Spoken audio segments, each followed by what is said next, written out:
thermodynamics. When we talk about thermodynamics, it is made up of two words, thermo and dynamics. The meaning of thermo is heat. The meaning of thermo is heat. और dynamic का मतलब हुआ वहाँ पे motion, movement, बराबर. Dynamic का मतलब क्या हुआ? मोशन. तो थर्मो का मतलब क्या है? हीट. डायनामिक इज मोशन और movement. Please switch off the fan. तो वीडियो में आवाज बार बार आती है.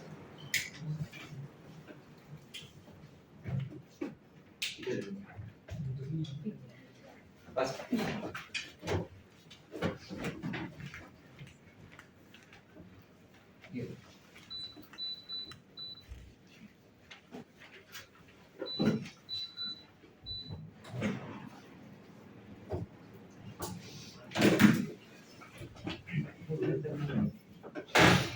मना किया उसको.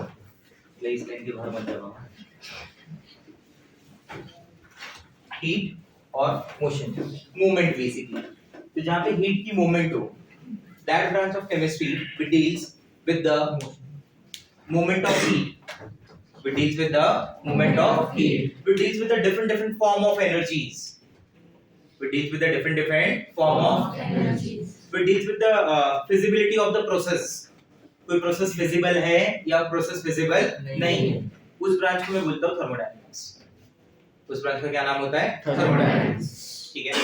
What are the objectives of thermodynamics? Thermodynamics का जो सबसे बड़ा ऑब्जेक्टिव है वो यही है, to decide whether the given reaction is feasible और नॉट. जो रिएक्शन आपको दिया वो फिजिबल है या नहीं. थर्मोडायनामिक्स इस चीज पे ज्यादा डील करता है, मतलब उस पे ज्यादा फोकस्ड रहता है. बाकी सब जगह पे हम मान के ही चलते हैं कि process will occur, process will. इधर हम मानते नहीं है, इधर हम समझते प्रोसेस होगा या नहीं होगा. समझा मेरा? ठीक है. थर्मोडायनामिक्स के अगर लिमिटेशन के बारे में बात करेंगे तो thermodynamic never deal with the mechanism of the process. It never deal with the mechanism. जैसे ऑर्गेनिक केमिस्ट्री में आप एक रिएक्शन को जब पढ़ते हैं तो उसकी एक मैकेनिज्म भी पढ़ते हैं कि भाई ये प्रोसेस में ऐसा हुआ, फिर ये बना, फिर ये बना, फिर ये चीज हुई, बराबर. आया ना? ठीक है. आप क्लास से घर आए, घर से क्लास गए, ये एक प्रोसेस है. इसके बीच में भी तो बहुत सारी चीजें हैं ना, वो मैकेनिज्म है. वो क्या है? Mechanism. So you should understand कि मैकेनिज्म क्या हुआ, प्रोसेस क्या हुआ, बराबर. ये मैकेनिज्म से डील नहीं करता. It never deal with the kinetic of the reaction. ये टाइम वगैरह के बारे में बात नहीं करता थर्मोडायनामिक्स. जो इसका सबसे बड़ा लिमिटेशन है वो ये कि थर्मोडायनामिक्स अगर कहीं पे पढ़ना है या समझना है तो you should have bulk amount. It never deal with the microscopic properties. It always deal with the macroscopic properties. Bulk amount में डील करता है, स्मॉल अमाउंट में डील नहीं करता. समझा? ठीक है. तो there are certain terms involved. इस चैप्टर को टोटल 2 पार्ट में पढ़ा जाएगा. अभी जो मैं पढ़ा रहा हूं दैट इज थर्मोडायनामिक्स पार्ट ए.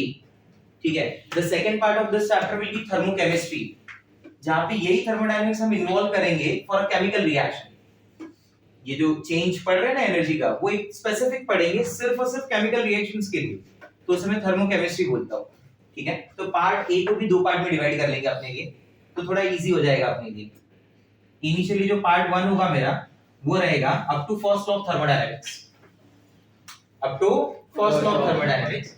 जो मेरा सेकंड पार्ट रहेगा वो रहेगा मेरा second law of thermodynamics and other terms involved in that. ठीक है. तो चैप्टर थोड़ा डिवाइड हो जाएगा, तो आपको पढ़ने के लिए भी अच्छा रहेगा, समझने के हिसाब से भी अच्छा रहेगा. ठीक है. समझ गए बात को मेरी? अब देखो इस चैप्टर के अंदर there are few terms involved. इन टर्म्स का पता होना बहुत जरूरी है. तो सबसे पहले आज का डिस्कशन वही करते हैं, टर्म्स इन्वॉल्वड इन थर्मोडायनामिक्स.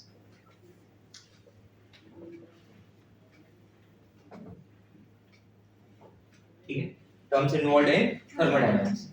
इसमें सबसे पहला जो टर्म मैं डिस्कस करने वाला हूं वो टर्म का नाम है सिस्टम. ठीक है. यहाँ पे सिस्टम किसे बोला जाता है? उस thermodynamics I wish to study. किसे बोला जाता है? System whose thermodynamics I wish to study. मैं जिसको पढ़ना चाहता हूँ, जिसे समझना चाहता हूँ, उसे सिस्टम बोलेंगे. हाँ या ना? आप कुछ देखते हैं, समझते हैं, ऑब्जर्व करते हैं, फिर आप उस पर कमेंट करते हैं कि हियर दैट आप किसी होटल में गए, आपने खाना ऑर्डर किया, बराबर, आने में टाइम लगा, खाना उतना अच्छा भी नहीं था, तो आप बोलते हैं कि इसका मैनेजमेंट सिस्टम पुअर है। आप कहीं पे कहीं पे म्यूजिक सुन रहे हो, वो म्यूजिक उतना अच्छा नहीं आ रहा है, बोले साउंड सिस्टम सही नहीं है। वो ऑब्जर्व किया आपने, तब बोला ना अपनी अकॉर्डिंगली। यस और नो? तो system is something which is kept under observation. System is something which is kept under observation. उसे सिस्टम बोला जाता है जिसे मैं पढ़ना चाहता हूं, जिसे मैं देखना चाहता हूं, जिसे मैं समझना चाहता हूं, उसे सिस्टम बोलते हैं। उसे क्या बोलते हैं? सिस्टम। समझा बराबर? क्लियर हो गया पॉइंट मैंने बोला? ठीक है। तो whose thermodynamics I wish to study, या फिर मैं ऐसे बोल दूं the part which is kept under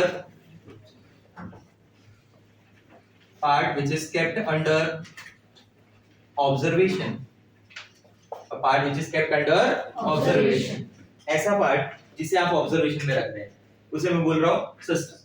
आप मुझे ऑब्जर्व कर रहे हैं, देख रहे हैं, समझ रहे हैं, तो मैं आपके लिए सिस्टम हूं। मैं मूव कर रहा हूं, मैं बोल रहा हूं, मेरे हाथों के एक्शन हो रहे हैं, मतलब there is a change in heat. Heat का मूवमेंट है ना इधर। Heat is what? Form of energy ना। हां, तो चेंज है ना। All living organisms are the examples of system. सारे के सारे लिविंग ऑर्गेनिज्म। मान लीजिए आप एक चिल्ड वाटर बॉटल लेके आए, पानी का बॉटल, बराबर, after one couple of hours वो पानी की बॉटल एक रूम टेंपरेचर पे आ गई, तो there is a movement of heat, there is a heat change. अगर आप उस हीट चेंज को पढ़ना चाहते हैं, समझना चाहते हैं, so that water bottle will be an example of what? System. Clear हो रहा है बात? ठीक है। The second point is surrounding.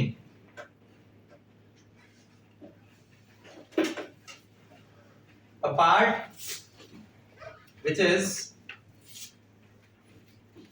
apart from system. Part which is apart from system. एक ऐसा पार्ट जो किसका हिस्सा नहीं है, सिस्टम।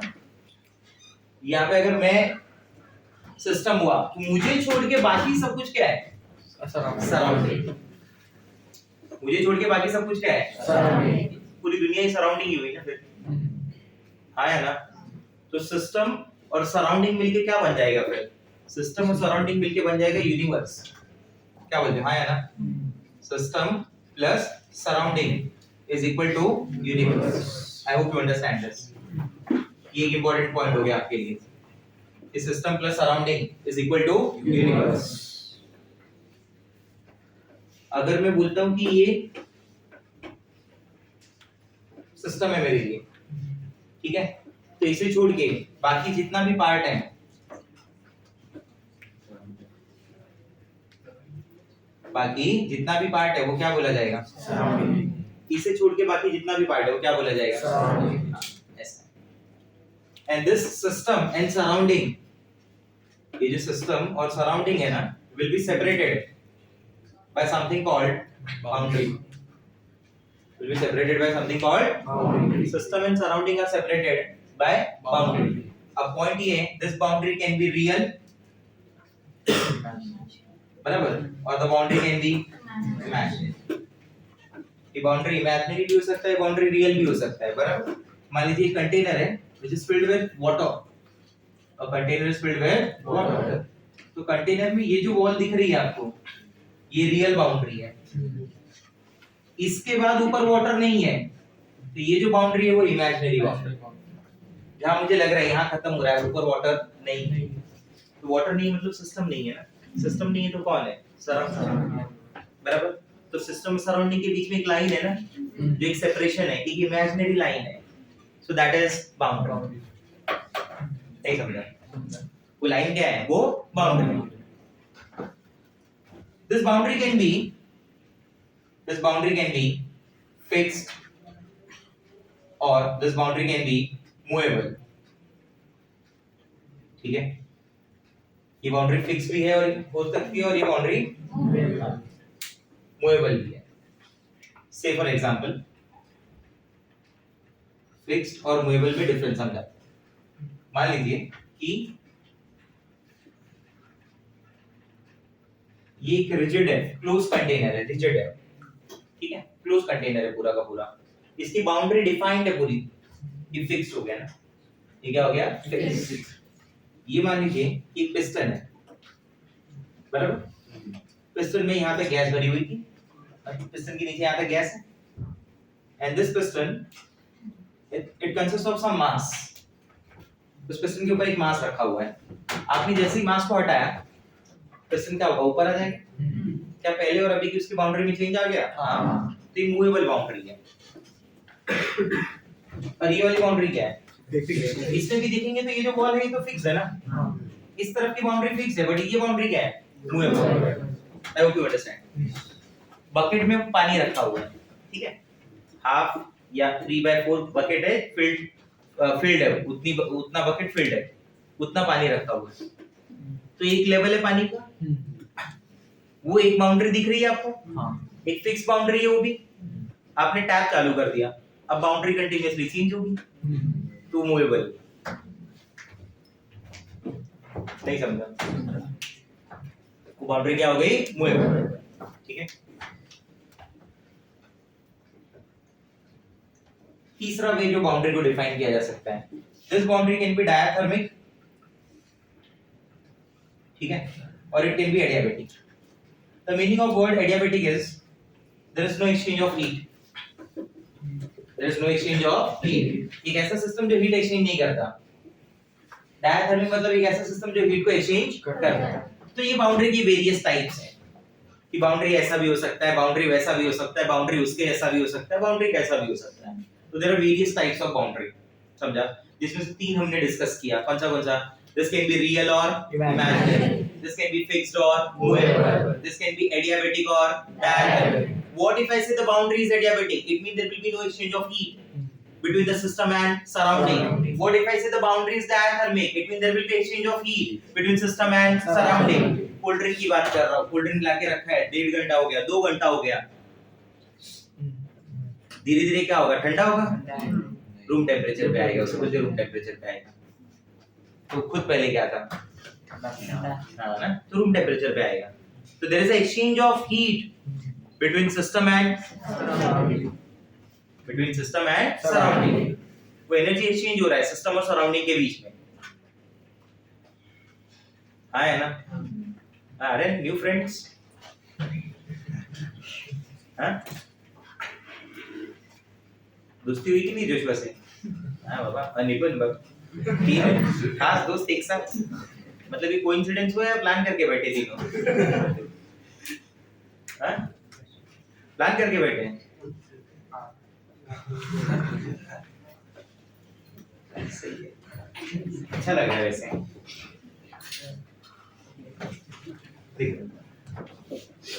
समझे ये बात? क्लियर है सबको? फोर्थ पार्ट जो इस मतलब फोर्थ जो मैं यहाँ पे बोलने वाला वो है टाइप ऑफ सिस्टम। ये जो टाइप ऑफ सिस्टम यहाँ पे मैं क्लासिफाई कर रहा हूँ, बेसिकली मैं क्लासिफाई कर रहा हूँ on the basis of their exchange of mass and heat। कौन सा सिस्टम कैसे, किसी भी क्लासिफिकेशन के लिए टाइप्स नेसेसरी होती है। टाइप में आपको जब बात करते हो क्लासिफिकेशन के लिए, टाइप जब बोलते हो तो आप ये बताते हो कि क्लासिफाई कौन से बेसिस पे किया जा रहा है। तो यहाँ का जो क्लासिफिकेशन है वो है on the basis of their exchange of mass and heat. कौन कौन ऐसे सिस्टम है जो हीट और मास का एक्सचेंज कर रहा है, कौन है जो नहीं कर रहा है, ठीक है। लेट्स कंसीडर एन एग्जांपल कि मान लो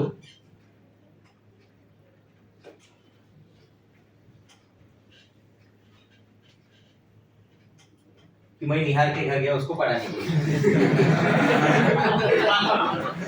सपोज है, हाँ इसमें सच्चाई 0% में है। तो अभी बाबा कॉफी वीफी सब लाके मस्त एकदम दे दिया, अभी लेकिन क्या पढ़ाने के इसमें ये कॉफी ऐसे रह गया, तो थोड़ी देर के बाद ये हॉट कॉफी अपने आप कोल्ड कॉफी में कन्वर्ट हो गई। हाँ है ना, अब ये तो सोच रहे कि सर पी ले, तो बाबा ऐसा भी नहीं कि कोई ये कोल्ड कॉफी व्यू में, हाँ है ना। तभी ये एक ऐसा सिस्टम था, ये कॉफी कोल्ड क्यों हो गया, एज इट इज क्यों नहीं रहा, ये एक ओपन सिस्टम था जिसमें एक्सचेंज ऑफ मास भी हुआ और एक्सचेंज ऑफ हीट भी हुआ। वेपर्स जा रही है ना, ये वही है। आपको क्या लगा ये क्या है? फोटोज दिया हुआ है। समझे नहीं समझा बात? तो there is exchange of mass in this system. There is exchange of mass as well as exchange of heat. दोनों चीजें हैं, exchange of mass भी होगा और exchange of heat भी होगा। मास एक्सचेंज, हीट एक्सचेंज जब दोनों होगा तो सिस्टम को बोलते हैं ओपन सिस्टम। सिस्टम को क्या बोलते हैं? Open system. मान लीजिए अगर ऐसा है, अभी बोला बाबा एक दिन तो कॉफी खराब हो गई, तो ऐसा रोज रोज नहीं होना चाहिए। तो अभी सेकंड डे क्या किया कि जब कॉफी लाके रखा इसने,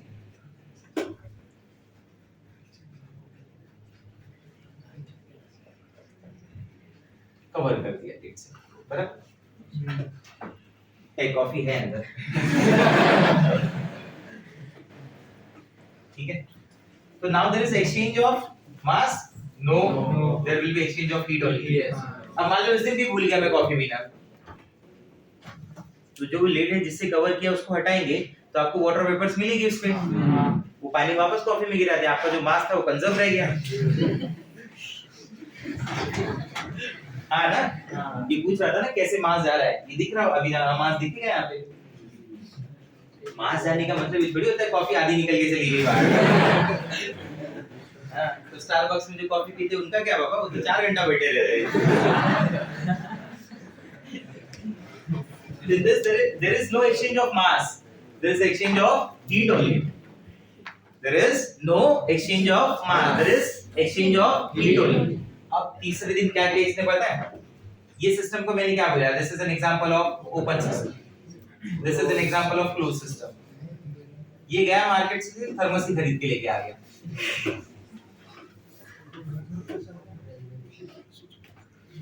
चला जैसे अपने इधर होता है, 8 बजे कॉफी लाते हैं, 10 बजे तक वही पिलाते हैं। 8 से 10 के बीच में आप कॉफी मांग लो वही वाली मिलेगी। बोले अरे गर्म है एकदम, थर्मस पे रखी हुई है ना। हाँ है ना, बोले 4 बार कौन जाए लाने, एक ही बार में दिमाग लगा के थर्मस लेके आ गए। अब 8 बजे आप कॉफी मांगो तो वही कॉफी मिलेगी। 10 बजे भी बोला अरे एकदम गर्म है सर। बोले अगर ये शाम को 4 बजे एक मांगा जाए तो ये कॉफी नहीं मिल सकती ना, क्योंकि बोलने का मतलब ये है कि एक टाइम के बाद वो सिस्टम भी आइसोलेट नहीं रहेगा। तो बेसिकली पॉइंट ये होता है कि there is no perfect isolated system, there is no perfect isolated system. हम ऐसा अज्यूम करते हैं कि ये जो यूनिवर्स है ना, ये एक आइसोलेटेड सिस्टम ही है, क्योंकि यूनिवर्स की बाउंड्री नहीं डिसाइडेड है ना। नहीं समझा बात? यूनिवर्स का बाउंड्री नहीं डिसाइडेड है, हम अभी तक ये नहीं फाइंड आउट कर पाए उसकी बाउंड्री है या नहीं है, मतलब कहाँ है क्या है। तो जब बाउंड्री नहीं है तो उसकी सराउंडिंग नहीं है, तो there is no exchange of system in surrounding ना। नहीं समझा मेरा बात? There is no exchange of there is no exchange between system and surrounding because there is no surrounding only. नहीं समझा? तो यहाँ पे एक्सचेंज ऑफ मास भी नहीं होगा और एक्सचेंज ऑफ हीट भी नहीं होगा। आप समझ रहे मेरी बात? ठीक है, this is an example of isolated system, but there is no perfect isolated system. जो मैं समझ पा रहा हूँ, जो मुझे पता है, there is no perfect isolated system. कोई भी perfect isolated system ही नहीं होता, ऐसा कुछ है ही नहीं। There is no perfect isolated system. Point clear हो रहा है आपके? बराबर।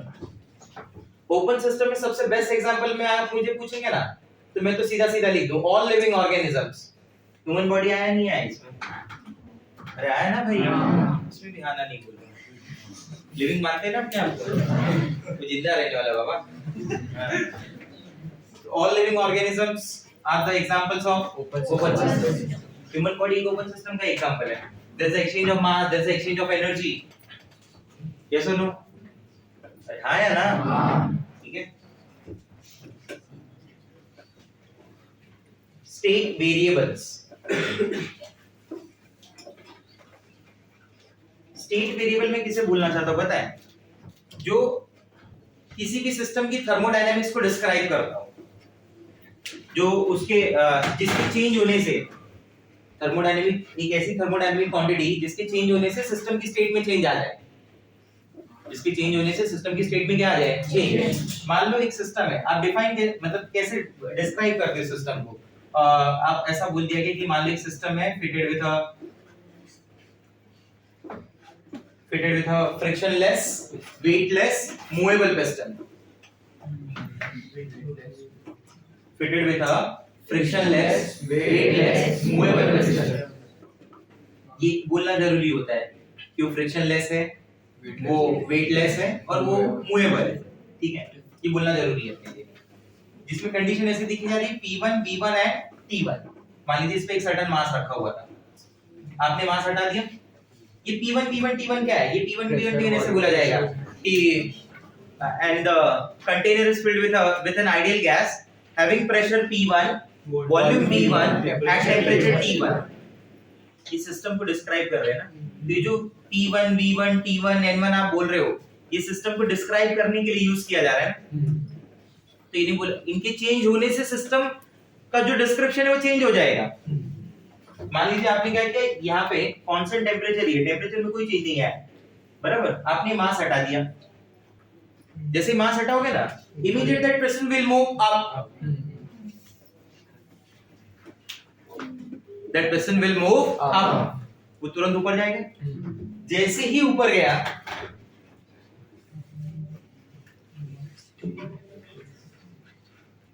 like this, now the pressure will be P2, volume will be V2, temperature will be T1। क्या उसके चेंज होने से सिस्टम की स्टेट में चेंज आ गया? हाँ, तो उसे बोलते हैं स्टेट वेरिएबल। जो कुछ चेंज होगी सिस्टम की स्टेट को चेंज कर दे, those are called state variable। pressure, volume, temperature, number of moles, all are the state variables, all are the state variable। ये state variable समझा मेरा बात? जैसे मैं डिस्क्राइब करूं state of system, state of system, जिसे हम शॉर्ट में लिखते हैं एसओएस, स्टेट ऑफ सिस्टम, जिसे शॉर्ट में क्या लिखते हैं, एसओएस। स्टेट ऑफ सिस्टम मतलब position, description of that system. इसका स्टेट क्या हुआ, P1 V1 T1। ये जो P1 V1 T1 आप चिल्ला रहे हो ना, ये P1 V1 T1 is basically the state of system, is the position of system, is the description of system। नहीं समझा बात? यही जो चेंज होके बन गया P2 V2 T1, ये this is another state of system। ये शुरू में था, ये बाद में, तो इसी को बोलते हैं इनिशियल स्टेट है, ये फाइनल स्टेट है, ऐसा सब बोला जाता है। This is state 1, this is state 2। तो बेसिकली वो क्या है, एक वर्ड में अगर बोला जाए तो वो एक पोजीशन डिस्क्राइब कर की जा रही है, वो एक सिस्टम की पोजीशन को डिस्क्राइब किया जा रहा है, उसे बोलते हैं स्टेट ऑफ सिस्टम। जैसे किसी इंसान का कोई डेजिग्नेशन उसकी स्टेट को डिस्क्राइब करता है, वो इंसान एक सिस्टम हो गया ना। मैंने बोला कि वो जो सर है वो वहां पे असिस्टेंट प्रोफेसर है, वहां पे वो प्रोफेसर है, वहां पे वो लेक्चरर है, बराबर, वहां पे वो वाइस प्रिंसिपल है, वहां पे वो प्रिंसिपल है। तो जिस पर्सन की आप बात कर रहे हो एक सिस्टम हो गया मान लीजिए, और जिस चीज की आप बात कर रहे हो, बराबर, वो एक स्टेट हो गई। मान लीजिए वाइस प्रिंसिपल थे, प्रिंसिपल बन गए, तो दो अलग अलग स्टेट हो गई आपकी। बात समझ, चेंज आ गया ना, आया ना, ठीक है। तो बेसिकली क्या हो गई, वो पोजीशन हो गई। अब समझ रहे सिस्टम की एक पोजीशन कैसे डिस्क्राइब की जाएगी, उसके लिए वर्ड दिया जाएगा स्टेट ऑफ सिस्टम। जब किसी सिस्टम की स्टेट में चेंज ही ना आए तो बोलते हैं इक्विलिब्रियम है, बोलते हैं इक्विलिब्रियम है। एक नॉर्मल ऐसे एग्जांपल समझिए, मतलब कोई एक ऐसा बंदा है जो कर तो रहा है, काम तो कर रहा है, सब कुछ कर रहा है, बट उसको कोई लाइफ में कोई चेंज नहीं दिख रहा है, ना तो वो आगे बढ़ रहा है ना तो पीछे जा रहा है, जिधर है उधर ही है। मतलब मान लीजिए 5 साल से प्रमोशन नहीं मिला, बराबर, तो वो क्या समझ रहा है कि वो जहां है उधर ही है ना। ये अपीयर क्या हो रहा है, स्टैटिक, बट है तो ये मूविंग है ना। ऐसा थोड़ी लाइफ रुक गई है, नहीं, चल रहा है। समझा नहीं समझा? बट वो अपीयर क्या होगा, स्टैटिक, वो अपीयर स्टैटिक होगा। समझा मेरा बात? तो उसे बुलाता है थर्मोडायनेमिक इक्विलिब्रियम, उसे बुलाता है थर्मोडायनेमिक इक्विलिब्रियम, बराबर। मैं चलिए उसे भी यहाँ पे ही समझा देता हूँ। कि जो अगला टर्म मैं समझा रहा हूँ वो है thermodynamic equilibrium. This thermodynamic equilibrium is also called as a quasi-static equilibrium. This thermodynamic equilibrium is also called as a quasi-static equilibrium. Quasi-static equilibrium word देते हैं, ठीक है, जहाँ पे ऐसा बोला जाता है कि सिस्टम की स्टेट में कोई चेंज ही नहीं आ रहा है, बराबर. अभी भी सिस्टम P1 V1 T1 पे ही था, मतलब पहले भी सिस्टम P1 V1 T1 पे था. Right now also the system is at P1 V1 T1, ठीक है, एंड आफ्टर 25 मिनट्स भी मैं बोल रहा हूँ कि system will be eight P1 V1 T1. तो मेरे हिसाब से there is no change in the state of system, बराबर. तो such kind of state will be called as thermodynamic equilibrium. ऐसी स्टेट को ही बोल दिया गया कि इक्विलिब्रियम स्टेट है. एक ऐसी स्टेट हो गई इक्विलिब्रियम स्टेट, ठीक है. नेक्स्ट अगला जो समझना है मुझे वो है thermodynamic properties. Thermodynamic properties. Thermodynamics में प्रॉपर्टीज को दो पार्ट में डिवाइड किया जाता है. दो तरीके से समझते हैं. एक प्रॉपर्टी होती है जिनको बोलते हैं इंटेंसिव प्रॉपर्टीज, ठीक है, और एक ऐसी प्रॉपर्टी होती है जिसको बोलते हैं एक्सटेंसिव प्रॉपर्टी, बराबर. there are two type of properties. The first one is intensive and the second is extensive, ठीक है. Now let us understand this.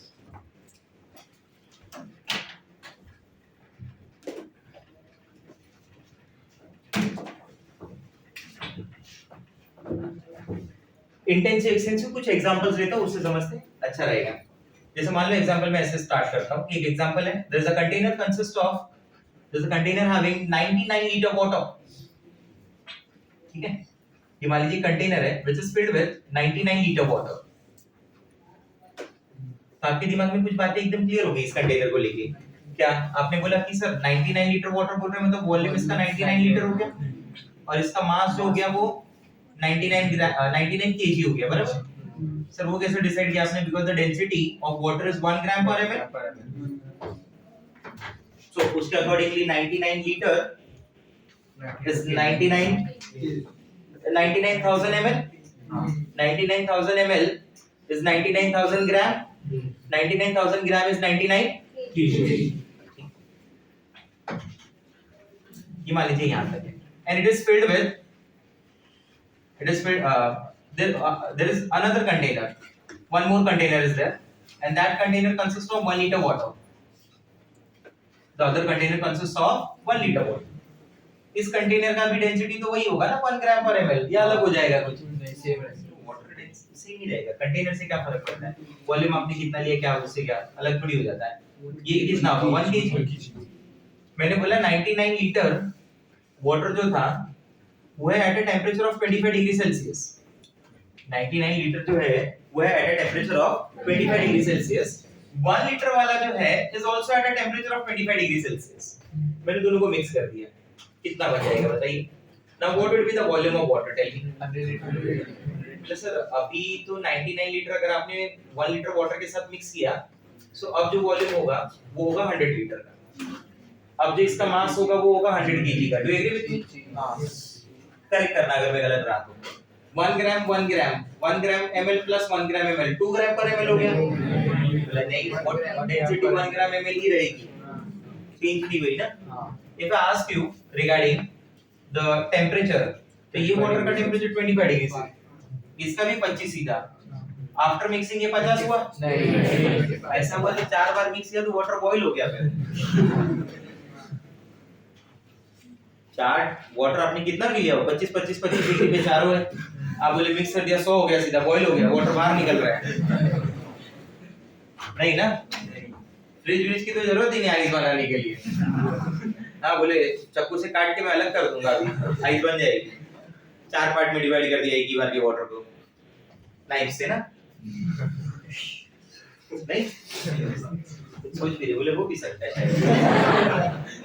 आपने नहीं किया रहेगा, ऐसे भी है. बोले देखते हैं आज जाके मैस में वाटर लेके डिवाइड करके देखते हैं आइस बनता है नहीं बनता है. 25 तो सामने भी कितना होगा? 25 रहेगा. बॉइलिंग पॉइंट का क्या बोलोगे आप? सेम रहेगा. सर इसका बॉइलिंग पॉइंट 100 डिग्री सेल्सियस है, इसका भी 100 डिग्री सेल्सियस है, इसका 100. सर मेल्टिंग पॉइंट मत लिखो, नहीं पता है, ठीक है.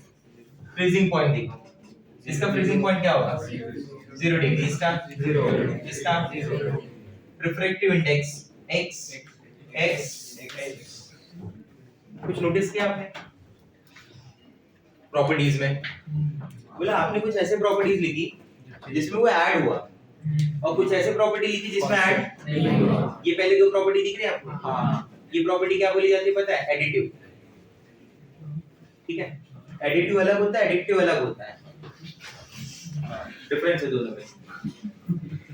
बोला घर वाले भी मेरे को कभी कभी बोलते रहते हैं mobile additive, mobile additive. Addictive, हाँ एडिटिव नहीं है। ये क्या हो जाएगा बोलो? ये क्या होगा? Non additive. I hope you understand this.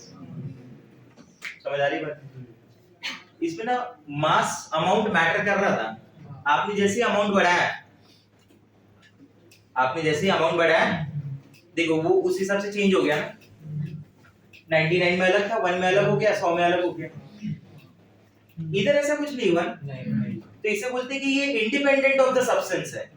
I mean to say it is independent of the amount of substance. Let me correct myself. It is independent of the amount of substance.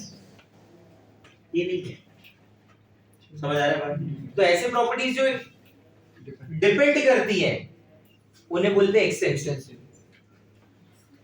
बराबर? और जो depend नहीं करती उन्हें क्या बोलते हैं? Intensive. I hope you understand this. ये बोले जाते हैं एक्सटेंसिव और ये बोले जाते हैं इंटेंसिव। कुछ समझ में आ रहा है? तो कुछ पॉइंट्स यहाँ से समझ में आ गए, मिल गए अपने लिखने के लिए कि इंटेंसिव भाई कैसी प्रॉपर्टी है? Intensive is independent of the amount of substance. Intensive is independent of the amount of substance. इन से इन ऐसा मैच करना है कि नहीं? याद करने के लिए इजी हो जाएगा। इससे भी इजी तरीका है, मैं आगे लिख दूं। तुम्हें कुछ याद नहीं करना है तुम्हें, हाँ वही आगे लिख दूं। हाँ वो भी सॉल्यूशन है, मिले मुझे बाद में बाहर बता।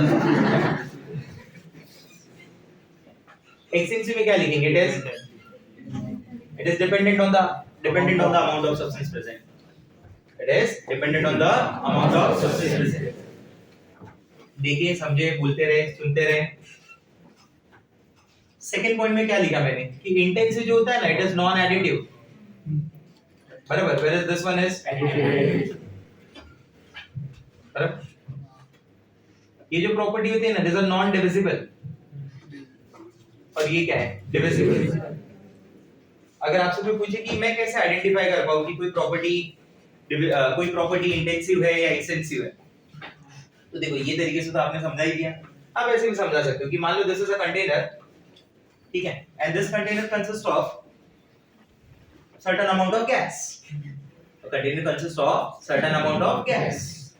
इस पे लगने वाला प्रेशर उसे मैं P मान रहा हूँ, इसका volume V, number of moles N, temperature T, इसका कंसंट्रेशन C, ठीक है, इसका डेंसिटी D, मेल्टिंग पॉइंट उस कंपाउंड का बॉइलिंग पॉइंट उस कंपाउंड का, फ्रीजिंग पॉइंट उस कंपाउंड का, रिफ्रैक्टिव इंडेक्स, ठीक है, और उस कंपाउंड का मास यानी W। ये सारी चीजें मैं देखना चाहता हूँ, समझना चाहता हूँ। ये बहुत सारी प्रॉपर्टीज हो गई ना, अभी इतनी ये प्रॉपर्टीज बोली जाती हैं, बराबर? एक ह्यूमन के हिसाब से उसकी प्रॉपर्टीज क्या है? उसकी हाइट हो गई, हाँ वेट हो गया, ये सब क्या है? उसकी प्रॉपर्टीज बताई जा रही है। वैसे मान लीजिए आपने इसको डिवाइड बाय 2 कर दिया, ठीक है, दो अलग अलग कंटेनर बन गए। अब आप समझाओ मुझे, क्या डिवाइड होगा, क्या नहीं होगा? क्या लगने वाला प्रेशर डिवाइड हो जाएगा? नहीं। इस रूम को अगर मैं 2 पार्ट में डिवाइड कर दूं, तो ऐसा थोड़ी ना आधा एटमॉस्फेयर इधर, आधा एटमॉस्फेयर सराउंडिंग का उधर लगेगा। ऐसे हो जाए तो खत्म हो गया होता है, इसलिए घर बन गए, हाँ ना? अरे एक घर की बात थोड़ी हो रही है, पूरा 1 एटीएम में डिवाइड होगा ना फिर तो। ऐसा थोड़ी कि यही पार्ट के ये पार्ट के सराउंडिंग डिवाइड होगा, बराबर बोल रहा हूँ ना? हाँ शो रहेगा भाई। ये P दोनों वॉल्यूम का क्या हुआ? मतलब V/2 V/2 N/2 N/2। ये सेम है, टेंपरेचर तो सेम रहेगा, 25 से तो दोनों 25 ही रहेंगे। C का क्या हुआ?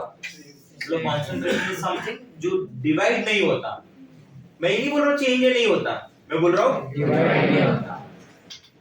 कि आपने 2 कंटेनर में डिवाइड किया तो कंसंट्रेशन भी डिवाइड हो गया, 3 में कर दो, 5 में कर दो, 10 में कर दो, कितने भी कंटेनर में डिवाइड कर लो वो चेंज नहीं होगा। डेंसिटी क्या है? सेम है। डेंसिटी भी सेम रहेगा। What about the melting point? Same. What about the boiling point? Freezing point? Same. Refractive index? Same. Mass change होगा। W/2 W/2। तो ऐसी प्रॉपर्टी जो डिविजिबल हो गई, तो आपने पॉइंट क्या निकाला? आपने कंक्लूजन क्या निकाला? बोला देखो बाबा, मैं भी साइंटिस्ट, जो डिविजिबल वो एक्सटेंसिव, बराबर, और जो इंडिविजिबल वो इंटेंसिव, जो अनअफोर्डेबल वो समझे नहीं समझा बात? तो ये दो प्रॉपर्टी हो गई, एक हो गई इंटेंसिव और एक हो गई एक्सटेंसिव। इंटेंसिव के एग्जांपल में लिखना हो बहुत कुछ लिख सकते हो इंटेंसिव के एग्जांपल। अब जैसे मान लीजिए इंटरनल एनर्जी ले लेता हूं, इंटरनल एनर्जी को रिप्रेजेंट करते हैं यू से, बराबर। तो इंटरनल एनर्जी एक सिस्टम की एनर्जी होती है, आप डिवाइड करेंगे तो दो वो भी डिवाइड हो जाएगा, U/2 हो गया वो। दो सिस्टम को ऐड करके करेंगे तो इंटरनल एनर्जी बढ़ गई, एंथैल्पी बढ़ गई। तो ये सब किस में आते हैं? एक्सटेंसिव में आते हैं, बराबर। जिनमें जो डिस्कशन होने वाला है अपना enthalpy, internal energy, Gibbs energy, entropy, वैसा। ये कुछ ऐसा समझिए कि घर में मेंबर बढ़े तो घर के एक्सपेंसेस बढ़ेंगे ना। फिर अगर 3 मेंबर है तो एक एक्स अमाउंट के एक्सपेंसेस है, 5 मेंबर है तब वही अगर सेम लाइफस्टाइल कंटिन्यू करनी है तो एक्स में नहीं हो पाएगा। मैंने वर्ड यूज किया, सेम लाइफस्टाइल अगर कंटिन्यू करनी है। ऐसा नहीं कि 3 रोटी बनी है 5 लोग डिवाइड करके खाएंगे, बोला बाबा लोग बढ़ गए मैनेज करना पड़ेगा सबको। अरे हाँ है ना? नहीं ये नहीं होगा। तो ये वैसी वाली प्रॉपर्टी की बात हो रही है।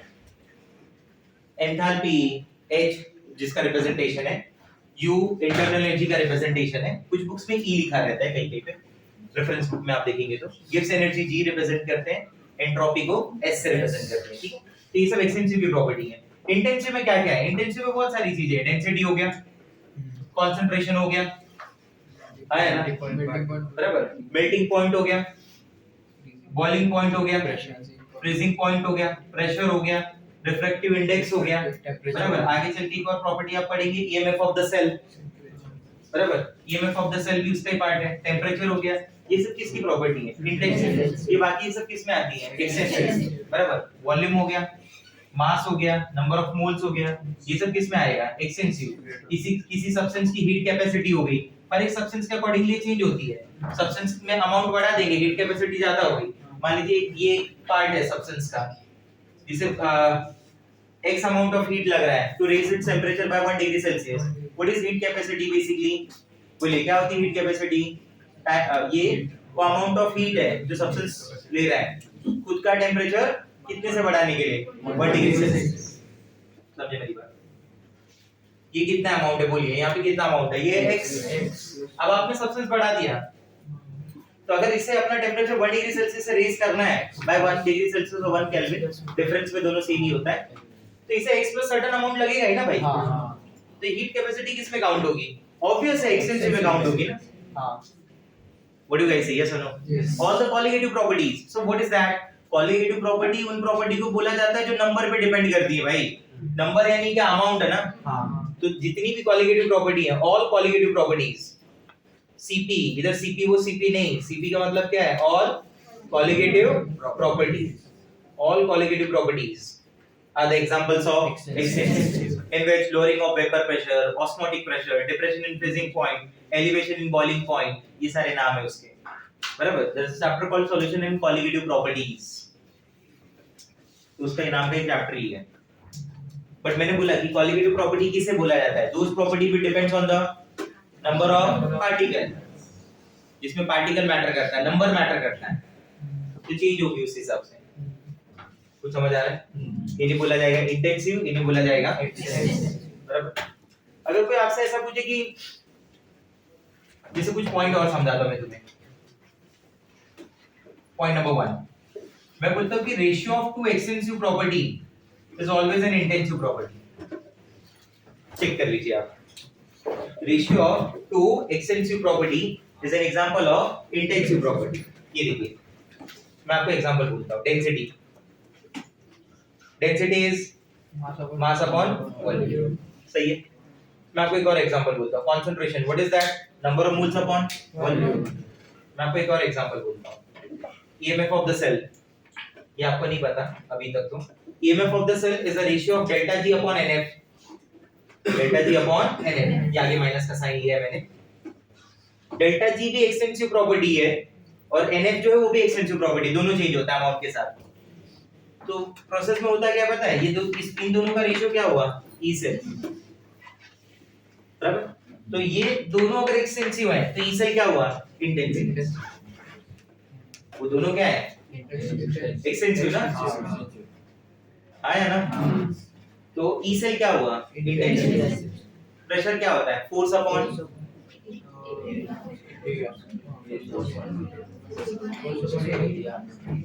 जाते छोड़ो. अब सेकंड पॉइंट में क्या बोलना चाहता हूँ कि व्हेन जब किसी एक्सटेंसिव प्रॉपर्टी के आगे वर्ड स्पेसिफाई हो जाए, मोलार, स्पेसिफिक ऐसे वर्ड आ जाए, बराबर. मोलार और specific word is added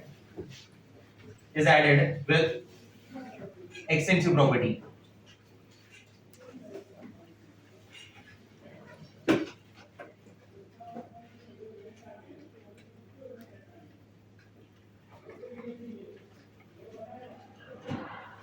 Then it becomes intensive. Then it becomes intensive. ये देखिए example. First example volume. Volume कैसे टाइप की प्रॉपर्टी है,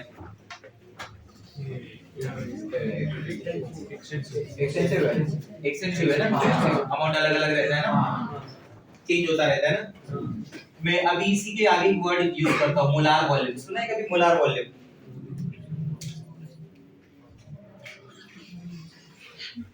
नसीब तुम्हारा वीडियो चल रहा है, वरना बच गए थे.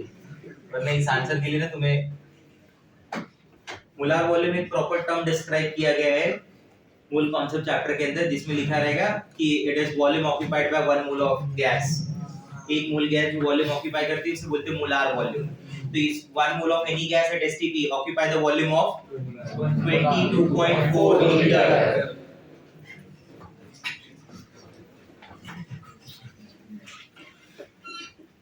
तो ये प्रॉपर्टी एक्सटेंसिव बोली जाएगी, ये प्रॉपर्टी इंटेंसिव, क्योंकि वहां फिक्स हो गया कि मोलार वॉल्यूम 22.4 होगा. मोलार वॉल्यूम क्या होगा, 22.4. जैसे आपको बोला गया कि मान लीजिए आप ऐसे टर्म्स में बात कर रहे हो, मास ऑफ सब्सटेंस, तो कुछ भी हो सकता है ना, मास ऑफ सब्सटेंस. बट उसी सब्सटेंस का मोलार मास वो भी कुछ भी हो सकता है क्या, मतलब ये तो एक फिक्स्ड वैल्यू होगी ना. मास ऑफ वाटर 99 भी होता है, 1 kg भी होता है, बट व्हेन आई से molar mass of water it is always 80. It is always 80. ये क्या हो गया, एक्सटेंसिव. ये क्या हो गया, इंटेंसिव. समझा. Monday will be having a मूल कॉन्सेप्ट चैप्टर का टेस्ट. मंडे, ठीक है, एक सेपरेट सेशन रखेंगे आफ्टर 140. मार्क्स नहीं आया तो तुम्हारा स्कोर से खराब हो गया. 25 मार्क्स का एक सेपरेट टेस्ट होगा, मूल concept based, internal based. Theory भी रहेगी और एमसीक्यूज भी रहेंगे. मोलार मास नहीं याद आ रहा है हमें, मोलार वॉल्यूम नहीं याद आ रहा है. देखो समझा दोनों में डिफरेंस. मैं वर्ड दे रहा हूं, चलो. Heat capacity. हीट कैपेसिटी आप चिल्ला चिल्ला के बोल रहे हो, it is molar heat capacity. ऐसा नहीं समझा मेरा बात, ठीक है. हीट कैपेसिटी ना, हीट कैपेसिटी कैसे लिखा जाता है, एक्सटेंसिव ना, बराबर. पर इसी को मैंने डिफाइन कर दिया, मोलार हीट कैपेसिटी. अब वो अमाउंट स्पेसिफाइड हो गया, 1 मोल से ज्यादा नहीं लोगे आप. 1 मोल का जितना होगा वो तो हमेशा वही रहेगा ना, कि वो बार बार चेंज हो रहा है. नहीं समझा अभी भी पॉइंट. कहीं पे लिख दिया जाए स्पेसिफिक हीट कैपेसिटी. क्या लिख दिया जाए, specific heat capacity. Specific word का मतलब ही क्या हुआ कि कुछ स्पेसिफिक टर्म्स में बात हो रही है ना, फिक्स हो गया. आपको अमाउंट ऑफ सब्सटेंस फिक्स कर दिया आपने. तो इसलिए मैंने बोला कि if molar or specific word comes with an extensive property, then the property becomes intensive. These are the few examples. Clear हो गया? कौन चाहिए? क्योंकि मोलार और स्पेसिफिक ये दो वर्ड अगर आ गए किसी भी एक्सटेंसिव प्रॉपर्टी के साथ तो इमीडिएट वो चीज क्या बन जाती है? इंटेंसिव, क्योंकि अब उसका अमाउंट स्पेसिफाइड हो गया। अब आप चेंज नहीं कर सकते। आप 2 मोल गैस को मोलार वॉल्यूम नहीं बोलोगे, आपको कंपलसरी कितना लेना पड़ेगा? 1 मोल। समझा मेरा बात? अरे बोलो हाँ या ना? ठीक है, नेक्स्ट पॉइंट देखते हैं। So that is thermodynamic property. Point number 9 is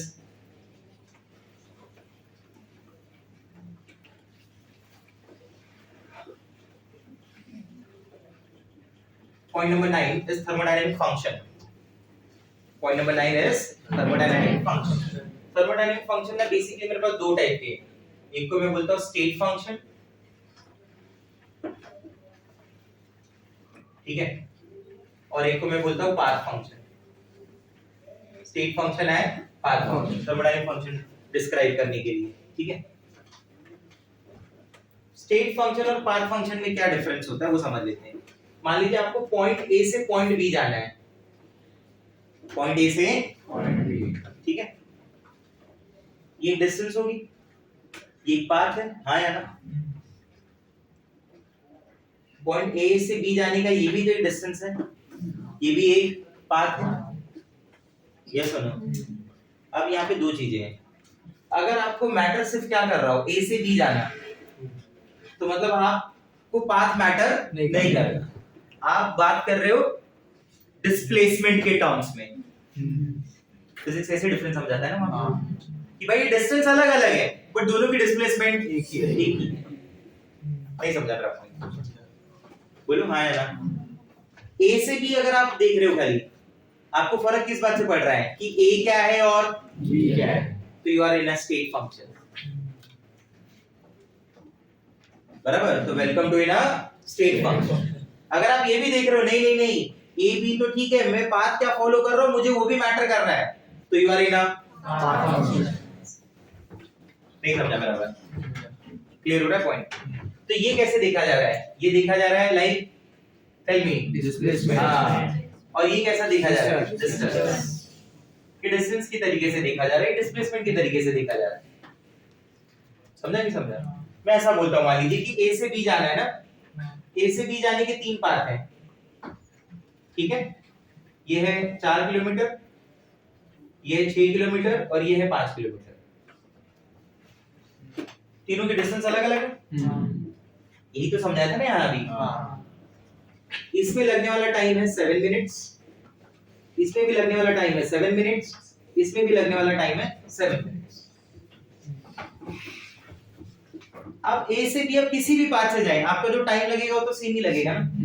तो मतलब यहाँ ए से बी जाने के लिए आपके लिए पाथ मैटर ही नहीं कर रहा ना, बट टाइम ऐसे लग रहा है 10 मिनट, 20 मिनट, 30 मिनट। तो आप इस पाथ को ज्यादा चूज करना चाहेंगे क्योंकि वो टाइम के हिसाब से सही नहीं लग रहा है ना बाकी वाले, ये सही लग रहा है। जब आपको सिर्फ ये देखना हो कि मेरी इनिशियल और फाइनल स्टेट ही क्या है उस सिस्टम के लिए, तो उसे बोला जाता है स्टेट फंक्शन। मतलब उस पर्टिकुलर सिस्टम में उसकी इनिशियल और फाइनल स्टेट क्या है, तो उसे बोला जाता है, उन प्रॉपर्टीज को बोला जाता है वो स्टेट फंक्शन जैसी है। और जिनमें ये मैटर करेगी मेरी पाथ भी क्या फॉलो किया आपने इधर आने के लिए, उसे पाथ फंक्शन, बराबर? मैं जैसे आपको एक एग्जांपल समझाता हूं, शायद याद हो, तो आप मुझे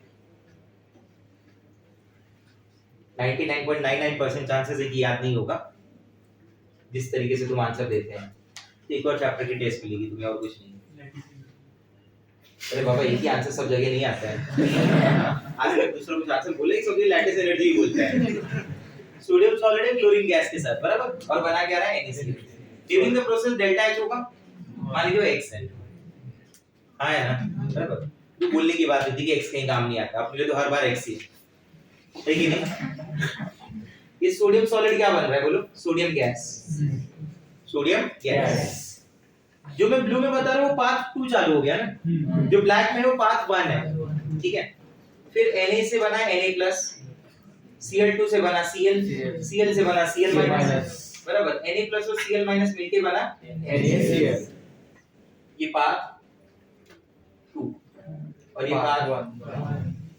मैंने आपको ऐसा बताया था कि आप पाथ 1 फॉलो करिए या पाथ 2 फॉलो करिए, ये जो डेल्टा H है वो x ही रहेगा।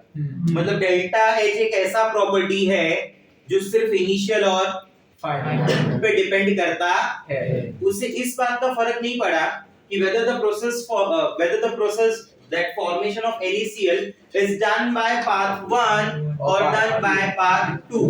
कार्बन से कार्बन डाइऑक्साइड बनाना है, डायरेक्ट बना लो या फिर मोनोऑक्साइड बना के डाइऑक्साइड बनाओ, उससे मुझे कोई फर्क नहीं पड़ेगा। डेल्टा एच ऐसा बोलता है। तो यहाँ डेल्टा एच किस में काउंट होता है? फंक्शन पाथ में नहीं काउंट होगा। नहीं समझा? समझा।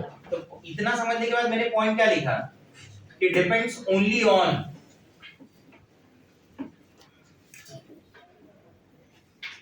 it depends only on initial and final state of the system. समझ रहे बात को? और ये किस बात पे डिपेंड करेगा? Depends on the path followed by the system. इसे path followed by the system भी मैटर करता है। समझा? आपकी क्लास से घर जाने के अगर दो रास्ते हैं, एक को 10 मिनट लग रहा है, एक को 25 मिनट, बराबर? आप छूट गए 8 बजे और आप 8:10 तक नहीं पहुंचे, 8:25 को पहुंचे, आपने बोला कि मैंने सेकंड पाथ फॉलो किया, तो घर वालों का क्वेश्चन जरूर रहेगा, पहला क्यों नहीं? क्योंकि उनके लिए आपका आना ही मैटर नहीं करता, आपका टाइम पे आना मैटर करता है। समझा मेरा बात? क्लास के लिए ऐसा नहीं है। आप 4 पाथ कोई भी मान लो, चूज कर लो, सब में टाइम अलग अलग है, बराबर? क्लासेस को कोई फर्क नहीं पड़ता। आप 8 बजे के पहले आते हैं, बात खत्म हो गई, कोई नहीं पूछेंगे आपने कौन सा पाथ फॉलो किया आने के लिए। बस घर वाले पूछेंगे ना, अरे हाँ या ना? समझा मेरा बात? आप क्लास 8 बजे पहुंचना, आप सुबह 6 बजे निकल जा रहे हैं और लगता 20 मिनट है, आप 2 घंटे पहले जा रहे, तो पूछेंगे ना भाई किधर जा रहे हैं? हाँ, बोले पहले क्या 1.5 घंटे का जॉब भी ले लिया है क्या साफ सफाई का? हाँ, इस बाकी सबके आने के पहले मैं क्लियर कर देता हूँ सब, बोलेंगे ना। क्यों? क्योंकि वो टाइम मैटर कर रहा है ना फिर उधर। नहीं समझा बात? हाँ है ना? क्लियर हुआ ये पॉइंट? इसमें they have exact integrals. State function जो होते हैं ना, they have exact integrals. इसका मीनिंग क्या होता है? इसका मीनिंग ऐसे हो गया कि मान लीजिए मैं इंटरनल एनर्जी की बात कर रहा हूँ। Internal energy is a state function. Enthalpy, internal energy, Gibbs energy, entropy आता है state function. Heat, work are the path function. Ground floor से फर्स्ट फ्लोर पे जाना है, ग्राउंड फ्लोर से मान लीजिए 8th फ्लोर पे जाना है, दो ऑप्शन है, by lift, by staircase. Staircase से जाएंगे तो वर्क डन अलग होगा, लिफ्ट से जाएंगे तो वर्क डन। वो पाथ डिपेंडेंसी हो गई ना, आपने क्या पाथ फॉलो किया। समझा? आप जिसकी इधर पहुंच रहे हो उसको ये बात से फर्क नहीं पड़ता कि आप लिफ्ट से आए या फिर हाँ, आप ग्राउंड फ्लोर से उसके घर पहुंच गए, बोला हाँ बाबा आगे, लेने जाना नहीं पड़ा। समझा नहीं समझा बात? They do not have exact integrals. इसका मीनिंग क्या होता है? एग्जैक्ट इंटीग्रल का मीनिंग ऐसा हो गया कि मान लीजिए लिमिट है u1 u2 दो सिस्टम की, बराबर? ठीक है, इनिशियल फाइनल की। What is integration of dx? x upper limit minus lower limit. तो इंटीग्रेशन ऑफ ये जो du होगा ये आएगा u2 माइनस u1 और ये इसके बराबर होगा। बट यही चीज अगर मैं हीट के लिए करके देखूं, dq के लिए q1 और q2, तो इस केस में पाथ फंक्शन होता है q2 माइनस q1 इसके बराबर हो, ये जरूरी नहीं। तो इसलिए बोला था कि they do not have exact integrals. They do not have exact integrals. आया समझ में? तो थर्मोडायनामिक फंक्शन कितने टाइप के होते हैं? 2 टाइप के। कौन से? State function, path function. समझा मेरा बात? क्लियर है? हाँ। एवरीवन